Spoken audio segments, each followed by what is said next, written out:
Hey there friends, Susan here with Pumpkin Hill Stampers. We have sketch number 69 today. We're going to be creating with the inked Botanicals paper in crushed curry. So I've paired it with crushed curry and basic white. The first panel is a background panel. We're going to use the 5 1/4 by 4. Then the second panel we're going to cut on the diagonal. So I have a 3 by 6 cut down to 3 by 5 1/4. Then I marked one end at 1 inch with a pencil, and then I put it on my paper trimmer.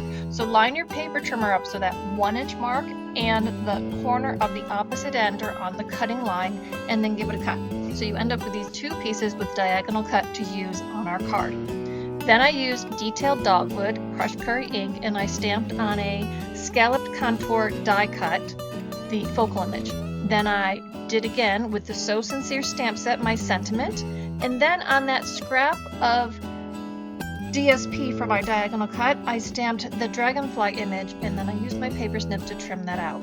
So here are all the parts and pieces we're going to use for this project, and you know all the details will be on the mini tutorial if you subscribe to that special email edition. Okay, so now let's start our card. To begin, you know we're going to fold and crease our card with our bone folder. Then I'm going to adhere the background panel with liquid adhesive, and then we go ahead and add the diagonal panel also with liquid adhesive. I used the piece with the two ends that were flat. Now with the focal image, we're going to put that right in the center, and then we're going to pop up the sentiment on dimensionals and the dragonfly on dimensionals.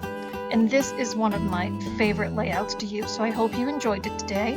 Remember to leave me a comment, let me know that you like this one if you're going to give it a try. It's fun with lots of different papers, and it's pretty easy to do once you know how to cut that diagonal piece. Okay, all of my links are in the details below. You know where to find me, www.pumpkinhillstampers.com. Don't forget to subscribe here to the channel so you don't miss out on my next video, and I will see you again soon.